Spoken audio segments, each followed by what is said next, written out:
Shalom, shalom, bien-aimé dans le Seigneur, c'est votre bien-aimé, le frère Kale Kabasele Badimou, en direct de l'église La Grâce de Dieu, Paris-France. Nous sommes une église locale située au 12 square Gérard Philippe. Les horaires de culte, c'est de 10 heures à 12 heures. Vous êtes les bienvenus pour participer avec nous à un moment d'adoration, de louange et de prédication. Bien-aimés dans le Seigneur, nous continuons toujours notre enseignement, mais avant toute chose, bien-aimés, j'aimerais que nous puissions prendre un court instant pour recommander cet instant afin que le Saint-Esprit puisse se manifester à travers cet enseignement. Prions tous au nom de Jésus-Christ. Père éternel, Père Tout-Puissant, nous te rendons encore grâce, nous te disons encore merci pour le souffle de vie, nous te disons encore merci pour ta bonté, car nous sommes là présents en ce moment afin d'écouter ta parole. Père éternel, Père Tout-Puissant, tout a été créé par ta parole et rien n'a été fait sans ta parole. Donc ce qui se passera dans le cœur de tous ceux qui écouteront cette parole, Père, ils seront changés, car ta parole ne revient pas à toi sans effet, sans avoir fait ta volonté et accompli tes desseins. Béni soit ta grâce et ta faveur en ce matin. Béni soit ta grâce et ta faveur, Père, pour le peuple qui écoute ce message, que leur vie soit transformée. Au nom de notre Seigneur Jésus-Christ, j'ai ainsi prié. Amen, amen, amen, amen. Bien-aimés dans le Seigneur, nous continuons notre enseignement sur la manifestation de l'amour de Dieu pour les hommes. Bien-aimés, cet enseignement explique beaucoup de choses. Cet enseignement enlève beaucoup de doutes sur la personne de Dieu, sur ce qu'il veut, sur ce qu'il attend de nous et qu'est-ce qu'il fait dans notre vie. Beaucoup de gens, lorsqu'on leur dit l'amour de Dieu, les gens ne croient pas. Les gens doutent parce qu'ils savent que dans ce monde, il n'y a pas d'amour. Ils savent que dans ce monde, quelqu'un peut te dire « je t'aime aujourd'hui », mais demain, il se ravise, il change. Une personne peut te promettre la fidélité, mais après quelques jours, quelques années, quelques mois, la personne change. La personne devient infidèle. Bien-aimé, l'amour de Dieu dont nous parlons est un amour qui est infaillible. C'est un amour qui n'a pas de quantification. C'est un amour qui n'a pas de limite de temps. C'est-à-dire que Dieu t'aime aujourd'hui, après 2 jours, Dieu change. Non, bien-aimé. Cet amour-là est éternel. Cet amour-là est puissant, cet amour-là est fort. Il y a des gens qui sont dans des situations compliquées. Lorsque nous t'amenons l'amour de Dieu, Dieu veut te délivrer. Dieu veut te donner le salut. Dieu veut t'assister. Dieu veut manifester sa puissance. Dieu veut montrer qu'il existe. Mais pour montrer qu'il existe, il faut qu'il intervienne dans ta situation, dans ton problème. Vous me direz, frère Calais, moi je n'ai pas de problème. Moi je n'ai pas de soucis, ni problème d'argent, ni problème de ceci, ni problème de cela. Bien-aimé, n'oublie pas que Dieu restaure le cœur. L'amour, avant tout, c'est destiné au cœur. L'amour, avant tout, c'est une manière de parler à un cœur. Parce que vous croyez que lorsque nous parlons de l'amour de Dieu, vous croyez que nous parlons de tout ce qui est matériel, tout ce qui est physique. Voiture, mariage, enfants, business, entrepreneuriat. Non, bien-aimé. L'amour est destiné à un cœur. L'amour de Dieu est destiné à des cœurs. Lorsque nous parlons de l'amour de Dieu, c'est Dieu qui parle à des cœurs. Tu peux avoir toute la richesse du monde. Tu ne peux manquer de rien. Mais ton cœur, pour être dans la paix, n'a pas besoin de ce qui est matériel. Lorsque nous parlons des soucis, les soucis viennent du cœur. Lorsque nous parlons des problèmes, tu peux avoir la richesse, mais le bonheur n'est pas dans ta vie. Tu peux avoir une belle maison, un beau lit. Toi et ton mari, vous ne vous entendez pas. La paix n'est pas dans la maison. Bien-aimé, l'amour de Dieu est destiné à toi, à ton cœur. Dieu ne parle pas de ton extérieur. Dieu parle d'abord de ton intérieur. Et quand il parle à l'intérieur de ton cœur, lorsqu'il touche ton cœur, sache que ton extérieur sera changé. Quand quelqu'un est touché dans le cœur, son comportement change. Quand quelqu'un est touché dans le cœur, son comportement se manifeste. Parce que tout vient du cœur. Tout vient du cœur. Lorsque nous parlons de la miséricorde de Dieu, la compassion, la bonté, tout vient du cœur. Et Dieu veut partager ses sentiments avec toi. Dieu veut partager son amour avec toi. Dieu veut manifester son amour avec toi. Pourquoi? Parce que l'amour ne se manifeste que par des œuvres. Par des œuvres. Mais pour que cette œuvre se manifeste, l'amour commence d'abord avec la parole. L'amour commence avec la parole. Bien-aimé dans le Seigneur, quand tu rencontres une belle fille, quand tu rencontres un beau garçon, s'il n'y a pas la parole, comment est-ce que deux personnes peuvent s'aimer? Si je rencontre une belle fille en cours de route, si je ne pars pas lui parler, si je ne pars pas lui dire bonjour, comment est-ce que vais-je exprimer les sentiments qui sont au fond de moi? C'est de même qu'avec Dieu. Dieu est invisible, tu ne le vois pas. Et comme il est invisible, tu ne le vois pas. Mais de quelle manière peut-il venir te dire que je suis là, à côté de toi? De quelle manière peut-il venir te dire que je suis là, en train de te soutenir?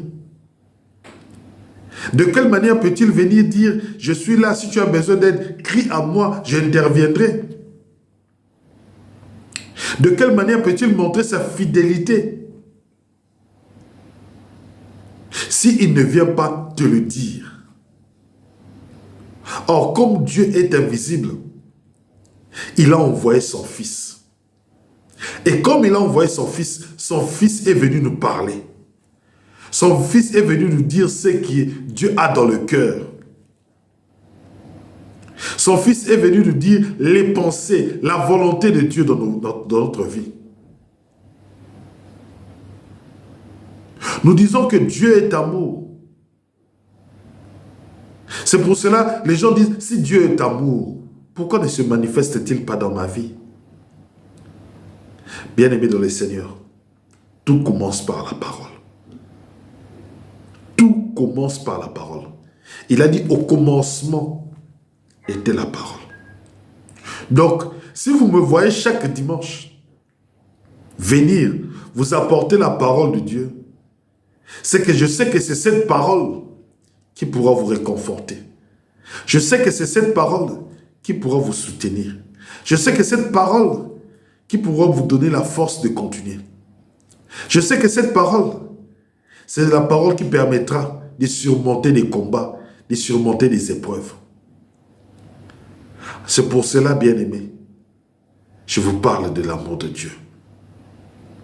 Aujourd'hui, nous allons parler de la manifestation de l'amour de Dieu à travers le prophète Jonas. Nous avons vu la première partie dimanche passé et aujourd'hui, nous sommes là pour la deuxième partie. Je ne sais pas s'il y aura la troisième partie, mais aujourd'hui, parlons d'abord de la deuxième partie, de la manifestation de l'amour de Dieu à travers le prophète Jonas qui part à Ninive. Jonas chapitre 3. Alléluia. Jonas chapitre 3.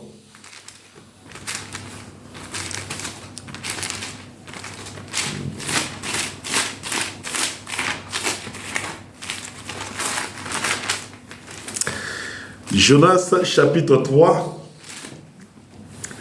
à partir du premier verset. Nous allons lire au nom de notre Seigneur Jésus-Christ. Bien-aimés, prenons nos Bibles, parce que c'est cette parole, ce sont les Écritures qui peuvent te convaincre. La parole de l'Éternel fut adressée à Jonas une seconde fois, en ces mots. Lève-toi, va à Ninive, la grande ville, et proclame-y la publication que je t'ai ordonnée. Et Jonas se leva et alla à Ninive selon la parole de l'Éternel. Or, Ninive était une très grande ville de 3 jours de marche. Jonas fit d'abord dans la ville une journée de marche. Il criait et disait, « Encore 40 jours, et Ninive est détruite. » Les gens de Ninive crurent à Dieu. Ils publièrent un jeûne et se revêtirent de sacs, depuis le plus grand jusqu'au plus petit. Les choses parvinrent au roi de Ninive. Il se leva de son trône, ôta son manteau, se couvrit d'un sac et s'assit sur la cendre. Et il fit faire dans Ninive cette publication, par ordre du roi et des grands, que les hommes et les bêtes, le bœuf et les brebis, ne goûtent de rien, ne pèsent point et ne boivent point d'eau. Que les hommes et les bêtes soient couverts de sacs, qu'ils crient à Dieu avec force, et qu'ils reviennent tous de leur mauvaise voie et des actes de violence dont leurs mains sont coupables. Qui sait si Dieu ne reviendra pas et ne se repentira pas, et s'il ne renoncera pas à son ardente colère, en sorte que nous ne périssions point. Dieu vit qu'ils agissaient ainsi et qu'ils revinrent de leur mauvaise voie. Alors Dieu se repentit du mal qu'il avait résolu de leur faire, et il ne le fit pas. Alléluia. Bien-aimés dans le Seigneur, dans le chapitre 1 du livre de Jonas, l'Éternel dit à Jonas, Jonas chapitre 1, il dit ceci, « La parole de l'Éternel fut adressée à Jonas, fils d'Arimathie, en ces mots, « Lève-toi, va à Ninive, la grande ville, et crie contre elle, car sa méchanceté est montée jusqu'à moi. » Bien-aimés, Ninive était une ville comme les autres. Ninive était une ville qui vivait comme les autres. Mais ce qui a attiré l'attention de Dieu, c'était quoi? C'était la méchanceté qu'il y avait à Ninive. C'était les désordres qu'il y avait à Ninive. Ninive était une très belle ville. Ninive était une ville prospère. Ninive était une ville qui était économiquement prospère. Il ne manquait rien à Ninive. Selon les habitants de Ninive, selon ceux qui habitaient Ninive, ils étaient bien. Mais tel que Dieu regardait, il regardait la méchanceté dans le cœur des gens de Ninive. Ils avaient beaucoup de mauvaises voies. Ils ne glorifiaient pas l'Éternel. Ils ne se souciaient pas qu'il existe un Dieu. Chacun faisait ce qu'il voulait. Chacun suivait sa propre route. Chacun suivait sa propre voie. Tout le monde s'était détourné de Dieu. Même le roi de Ninive.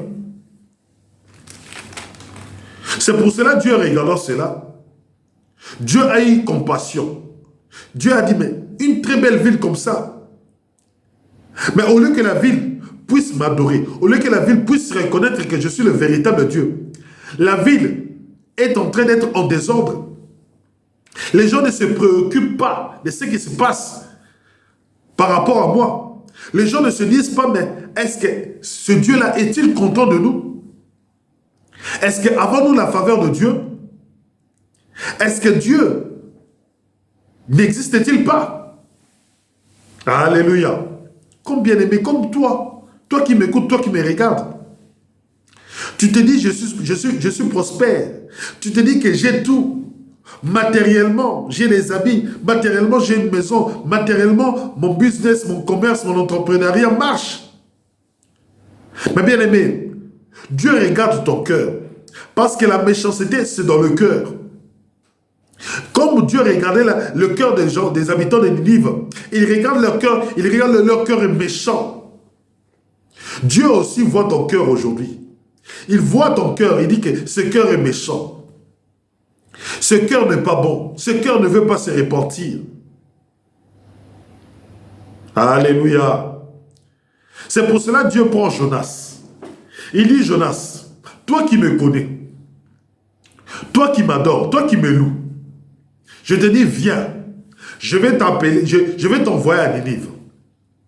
Va vers les habitants de Ninive et proclame contre eux. Il dit ceci.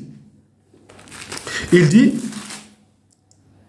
écris contre elle, car sa méchanceté est montée jusqu'à moi. Au lieu que l'adoration monte jusqu'à Dieu, au lieu que les louanges montent jusqu'à Dieu, au lieu que Ninive soit un peuple qui est à part, au lieu que Ninive soit un peuple qui est consacré à Dieu, au lieu que Ninive soit un peuple qui glorifie Dieu, au lieu que Ninive soit un peuple qui marche selon la volonté de Dieu, qui marche selon le plan de Dieu, qui marche selon la parole de Dieu, non, Ninive ne fait pas ça. Ce qui est monté vers Dieu, c'est la méchanceté. Bien-aimé, qu'est-ce qui monte lorsque Dieu te regarde? Qu'est-ce que tu fais monter vers Dieu? Est-ce l'amour? Est-ce la louange? Est-ce l'adoration? Est-ce la sainteté? Est-ce la vie de consécration? Oui, bien-aimé. Ninive avait tout, mais ce qui montait au ciel, c'était des abominations. Ce qui montait au ciel, c'était de la méchanceté. Ce qui montait au ciel, c'était le vol. Ce qui montait au ciel, c'était l'impudicité. Ce qui montait au ciel, c'était l'adultère. Ce qui montait au ciel, c'était l'homosexualité. Alléluia. Bien-aimé, qu'est-ce qui monte au ciel dans ta vie? Qu'est-ce qui monte au ciel, vous qui m'écoutez aujourd'hui? Qu'est-ce qui monte au ciel? Lorsque Dieu regarde ta vie, qu'est-ce qui monte au ciel? Est-ce l'adoration? Ou lorsque Dieu te regarde, ou lorsque Dieu regarde ton cœur, il voit l'impudicité dans ton cœur, il voit la méchanceté, il voit l'adultère, il voit le vol, il voit la vente de la drogue, il voit la prostitution, il voit la haine. Oh Seigneur. Mais au lieu que Dieu soit en colère, oui bien-aimé, au lieu que Dieu soit en colère contre Ninive, ça sera l'inverse qui se fera. Au lieu que Dieu soit en colère, au lieu que Dieu détruise Ninive, il dit non, je dois les avertir, je dois les prévenir, je dois leur dire que votre manière de marcher n'est pas bonne, votre vie n'est pas bonne, vous êtes méchant, vous êtes ceci, vous êtes cela. Et quand Dieu veut te parler, Dieu ne vient pas directement lui-même. Dieu envoie une personne avec sa parole. Lorsque nous disons que Jésus-Christ est l'envoyé de Dieu, le Fils de Dieu est l'envoyé de Dieu, c'est parce que Jésus-Christ a été envoyé par Dieu pour dire une parole à Israël, pour dire une parole au monde entier.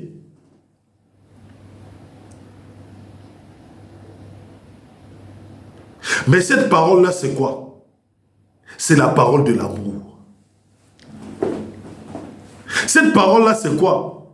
C'est cette parole d'amour. Il y va à Ninive. Dis-leur qu'il ne marche pas bien. Dis-leur qu'il marche dans la prostitution. Dis-leur qu'il marche dans le vol. Dis-leur qu'il marche dans les désordres. Oui, va Jonas. Jonas, va leur dire. Oui, frère Calais, va dire. Va dire au monde entier. Va dire à ceux qui vont t'écouter aujourd'hui dimanche. Va leur dire que Dieu a regardé vos cœurs. Vous ne marchez pas bien. Dieu a regardé vos cœurs. Vous êtes dans l'adultère. Dieu a regardé vos cœurs. Vous êtes dans l'homosexualité. Dieu a regardé vos cœurs. Vous êtes dans la fornication. Dis-leur que la destruction de la terre est pour bientôt. Ninive, c'était 40 jours. Jonas a dit, dans 40 jours, Ninive sera détruite. Alléluia. Dans 40 jours, Ninive sera détruite. C'est de même, Noé aussi, le prédicateur de la justice, disait, d'ici 40 jours, la terre sera inondée. La terre sera détruite.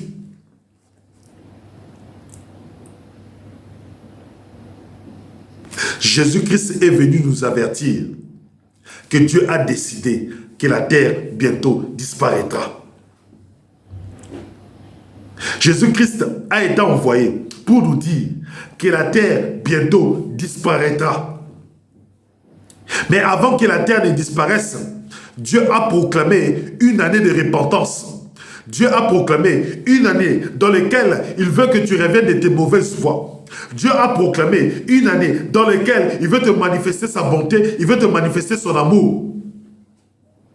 Les 40 jours de Jonas, c'était quoi? C'était le temps de l'année de la grâce. C'était le temps où Dieu pouvait faire grâce, où Dieu ne prenait pas une décision, où Dieu attendait la repentance, où Dieu te permet de te repentir. Les 40 jours de Jonas. Écoutez, il dit ceci. Il criait et disait, encore 40 jours et Ninive est détruite. Bien-aimé, le 40 jours, c'est l'année de la grâce. Le 40 jours, c'est le temps que Dieu te laisse pour te repentir. Le 40 jours, c'est le temps que Dieu te laisse pour revenir de tes mauvaises voies. Les 40 jours, c'est le temps où Dieu t'accorde pour que tu abandonnes cette prostituée que tu vas chaque samedi voir. Bien-aimé, les 40 jours, c'est ça que Dieu t'accorde pour que toi, en tant qu'une prostituée, que tu puisses abandonner ta prostitution. Les 40 jours que Dieu te donne pour que toi, que tu puisses abandonner ta vie de maîtresse, de tchisa. Les 40 jours sans le temps que Dieu te donne pour que tu puisses abandonner ton homosexualité, ton lesbianisme.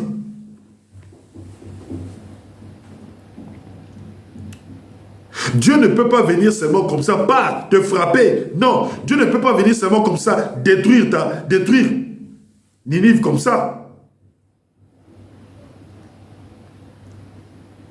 Alléluia. Jonas a crié. Jonas a proclamé la parole de Dieu pendant 3 jours. Parce que Ninive était une ville. Pour la traverser, il faut faire 3 jours. Donc dans tout Ninive, dans tous les quartiers, dans toutes les rues, dans toutes les avenues, dans toutes les grandes places, Jonas a proclamé que dans 40 jours, Ninive sera détruite.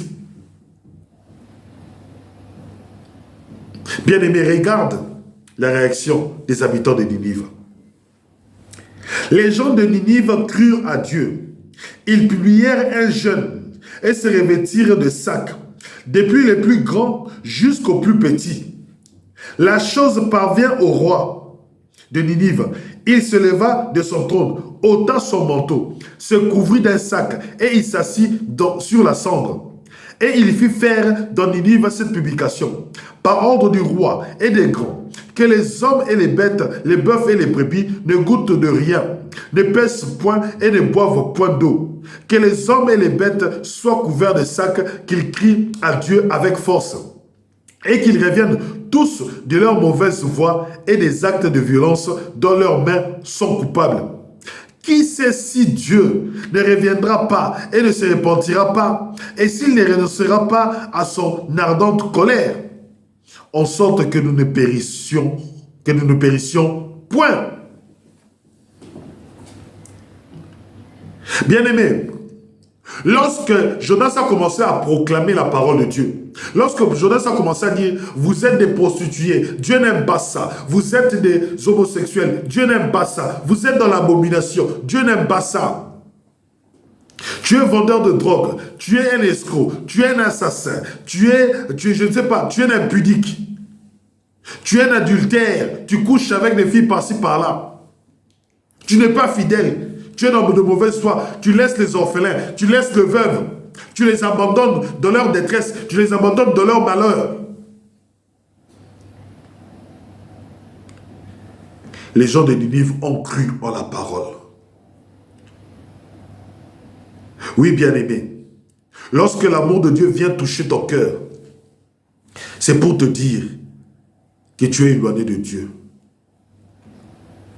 L'amour de Dieu vient d'abord te dire que tu es loin de Dieu. Dieu a manifesté son amour pour ramener les gens à lui. Lorsque moi je te parle de cette parole, je te dis que tu es éloigné de Dieu, toi qui es dans cette vie, toi qui es dans le péché, toi qui es dans l'adultère, toi qui es dans toutes sortes d'abominations, toi qui es dans l'occultisme, toi qui es dans la fornication, toi qui es dans le mensonge, tu es loin de Dieu. Tu es loin de Dieu. Quelqu'un qui aime, lorsqu'il manifeste l'amour, c'est pour que les gens reviennent à lui. C'est pour que la communion soit là. C'est pour que l'unité soit là. Les gens de Ninive ont cru. Les gens de Ninive ont cru en cette parole. Et comme ils ont cru, regarde les changements de comportement qu'ils ont eus.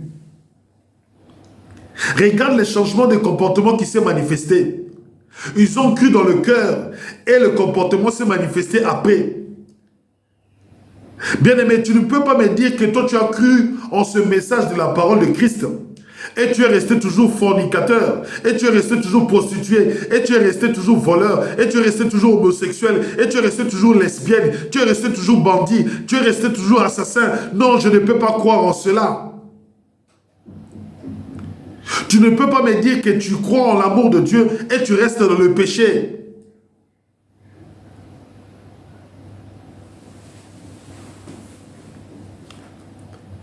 Les gens de Ninive, lorsqu'ils ont entendu cette parole, ils ont cru, ils ont proclamé un temps de jeûne. Ils ont proclamé un temps de jeûne où ils ont demandé pardon à Dieu. Même le roi de Ninive, il s'est levé de son trône. Lorsque nous parlons que le roi de Ninive s'est levé de son trône, c'est-à-dire que devant Dieu, il a dit, Dieu, toi tu es Dieu, moi je ne suis pas roi, moi je suis un simple homme. Il s'est rabaissé devant Dieu. Il ne pouvait pas jeûner sur son trône, non. Il devait se rabaisser, il devait quitter son trône. Il devait se mettre par terre et mettre des sangs. C'est-à-dire que dire devant Dieu que regarde mon état, je suis sale. Écoutez, il proclamait le jeûne et se revêtit des sacs, du plus petit au plus grand. Maintenant, regardez le roi ce qu'il fait. La chose parvint au roi de Ninive. Il s'éleva de son trône, ôta son manteau. Il ôta son manteau de roi. Parce que le roi est connu et reconnu par son manteau royal. Le roi est connu et reconnu par son manteau royal. Mais le roi de Ninive a enlevé son manteau. C'est-à-dire qu'il a pris son manteau. Il a dit que devant Dieu, je ne suis pas roi. Devant Dieu, je ne suis qu'un simple homme. Il a pris le manteau. Il a laissé le trône. Et regardez ce qu'il a fait. Se couvrit d'un sac et s'assit sur la cendre. Le roi s'est assis sur la cendre. Le roi s'est assis sur la cendre. C'est-à-dire que le roi a pris de la cendre Il a mis ça sur lui. Il s'est assis. Il a dit que devant Dieu, Dieu a dit que je suis sale. C'est pour cela que je suis sur la cendre. Il a reconnu qu'il est sale. Il a reconnu qu'il n'est pas saint devant Dieu. Il a reconnu qu'il n'est pas propre. Il a reconnu qu'il n'est pas pur.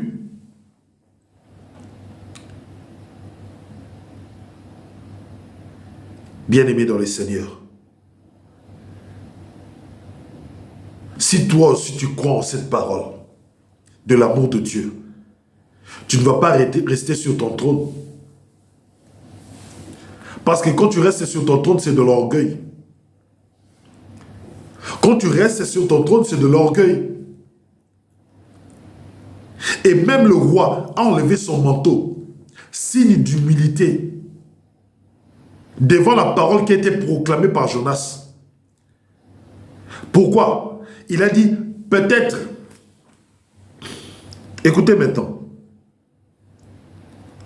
que les hommes et les bêtes soient couverts des sacs, qu'ils crient à Dieu avec force et qu'ils reviennent tous de leurs mauvaises voies et des actes de violence dont leurs mains sont coupables.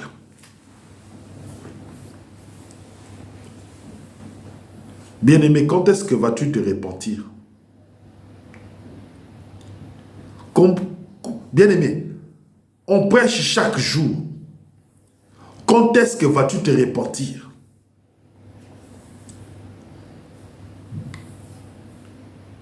Dieu est là.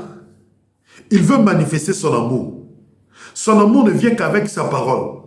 Quand tu crois en sa parole, Dieu s'occupe de ton cœur. Dieu s'occupe de restaurer ton cœur.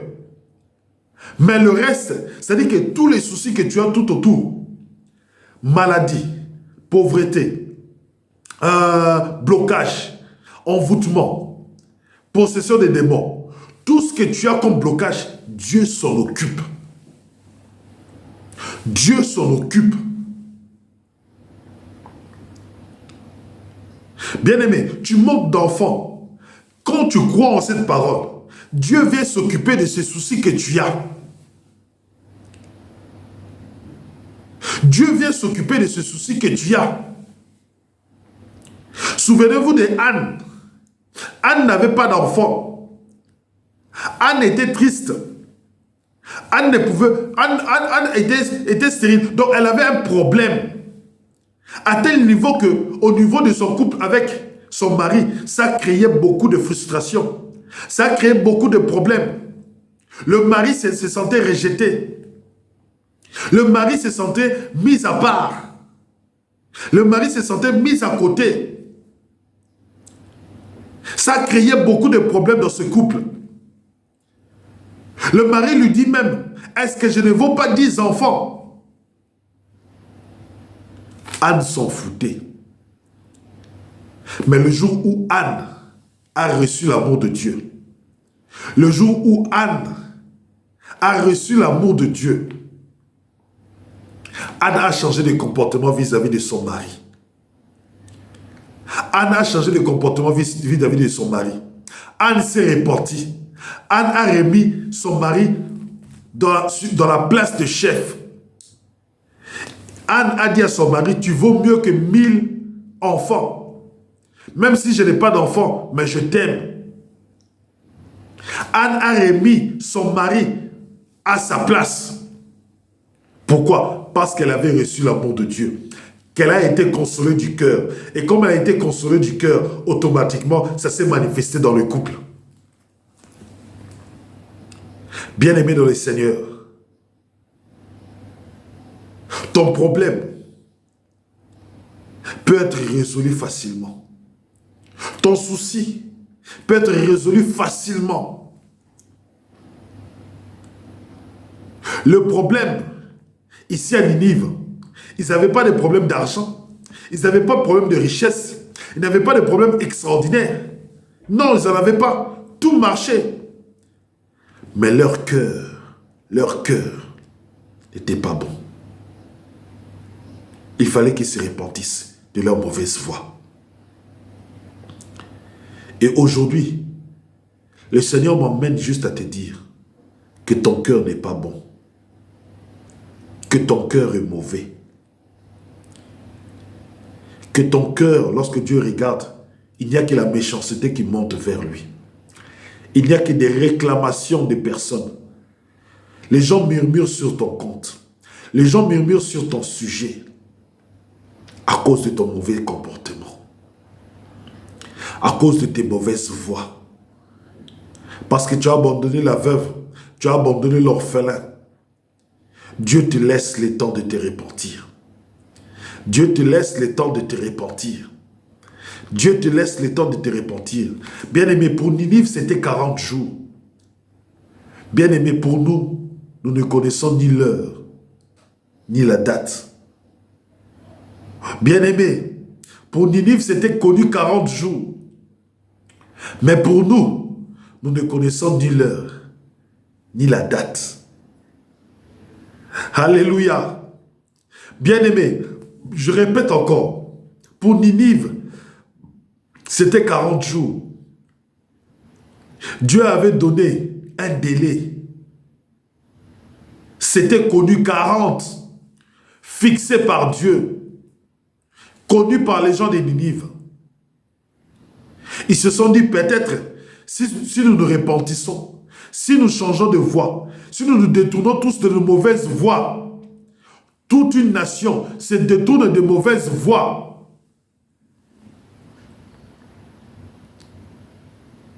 Bien-aimés dans le Seigneur, les habitants de Ninive, du roi jusqu'aux bêtes, se sont détournés de leur mauvaise voie. On leur a donné que 40 jours. On leur a donné que 40 jours. On leur a donné que 40 jours pour se repentir. Mais toi, Dieu peut-être te donnera toute ta vie pour te repentir. C'est-à-dire que si tu as 120 ans sur terre, Dieu te donne 120 ans pour te repentir. Si tu as 40 ans sur terre, Dieu te donne 40 ans pour te repentir. Bien-aimé, la parole que je vous prêche, il y a de cela 2000 ans. La parole que je vous prêche.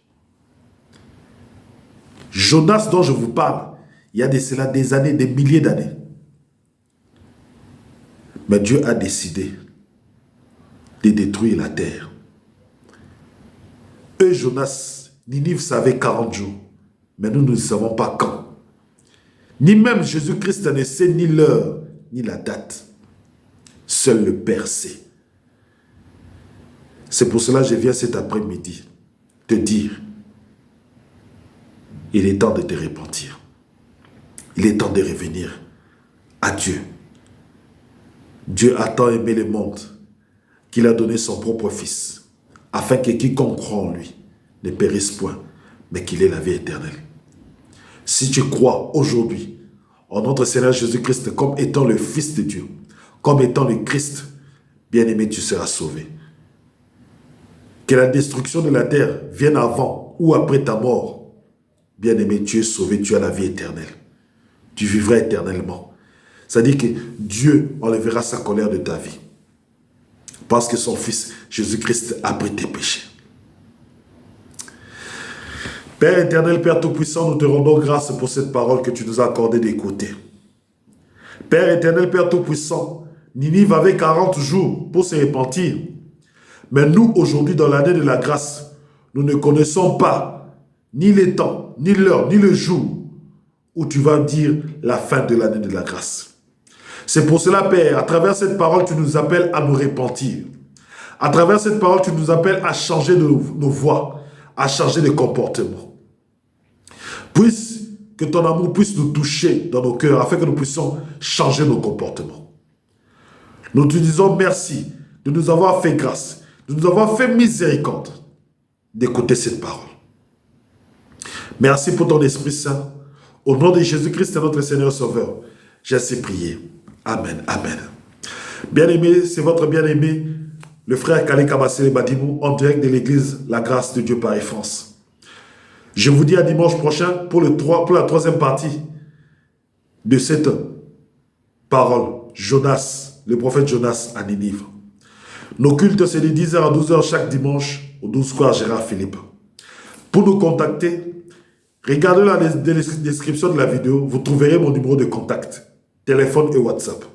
Contactez-moi et nous partagerons un temps de parole afin soit de vous fortifier, soit de venir vers vous pour une prière. Je vous dis à bientôt, à dimanche prochain, si Dieu nous prête vie.